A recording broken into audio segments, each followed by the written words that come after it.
While kindness is life-changing, just ask my next guest. When the pandemic struck, she turned to her kitchen skills to help her community.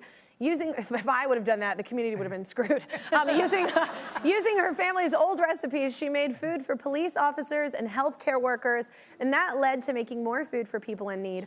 And along, the way, she gathered an army of helpers. Now she owns her own restaurant in Houston, Texas, where she's doing way more than just feeding her neighbors. She is what we call a rad human.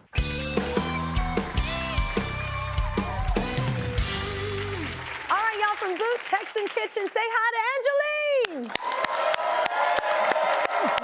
First of all, I feel like we kind of match. That's right, you're my sister. Our color scheme. That's right. Texas sisters. Okay, so meet the judges. I don't know if you'd met before. Nice to meet you. Yes. I didn't do it. I didn't.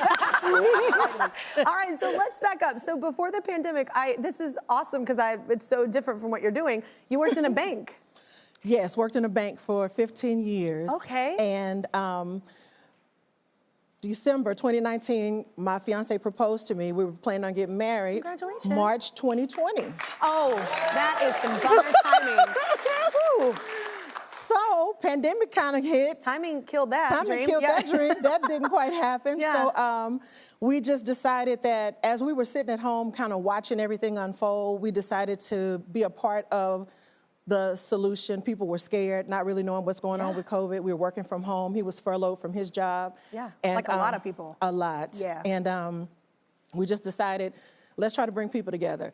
I can cook and I can bring people together. Whenever you come around, it's like everybody's family. Yeah. So we pulled people together, cooked food, essential workers, Metro Police Department, the Harris County 911 team, some of the nurses, a lot of which were our family members.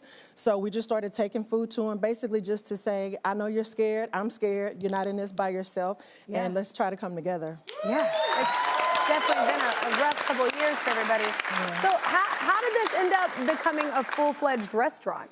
So we started, passing out the food, and the people were like, this was really good. And I'm like, I know. I am good at cooking. That's right. These are recipes from, oh my God, we are so Texan right now with this dish right here. I love it. So you can imagine, we're giving that away. Look at the ribs. You got to see that. Oh, I love ribs. People oh my are God. coming in. They're like, thank you for the food, but can you come to my birthday party and can you cater and can you do this? Oh. And then I told my fiance, I said, you know what? Maybe this is what we should actually do because it's helping people, and it seems like it became more than just what I initially thought that it was going to be. And look at the amazing impact you're making on your community. That's the most beautiful part, you know? Actually doing something you're good at, you love, and helping so many people.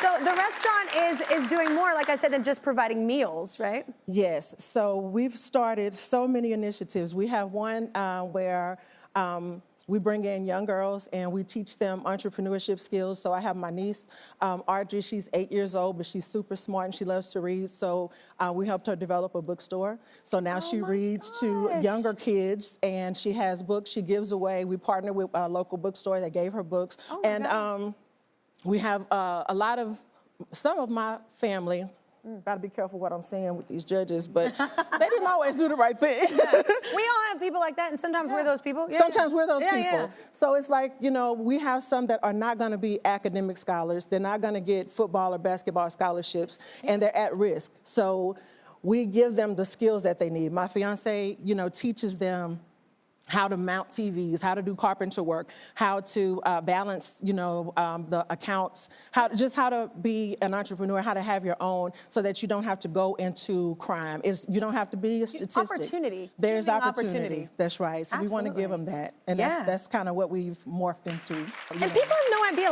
My mom was a single mom, and she grew up, and she was the eldest of sister. She didn't really learn how to cook, and then I didn't learn how to cook. That's a thing that is a beautiful thing to pass down, and it's so important. With my kids now too. It's it's medicine. Food is medicine, and to be able to really know how to nurture your body and do well for us. I was watching with Sarah, and and Priyanka. Yeah.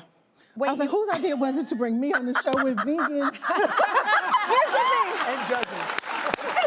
And judges. Here's the thing. I am a carnivore, okay? So I love meat, but I will tell you, and in Texas it's harder to find, where we're from. But out here, I will say, because they were like, let's go to this vegan restaurant. I was like, no. And I was like, and then I went, and it was really good. It can be good. It can but be. you got to get someone that can make it good, because it can also go poorly wrong. But I get it. No, I like steak, girl. So yeah. But I do have some good news. HEB's spirit of giving is deep-rooted in their values, and they stand with Texas communities in times of need. They love the work you're doing to help frontline Texans, and they want to see you grow. So they're going to give you $10,000 to help out. So absolutely. Do you want to say something? I was just going to say that, Angeline, you are not only feeding the body, you are feeding the soul. Amen. And that's making a big difference. Unbelievable.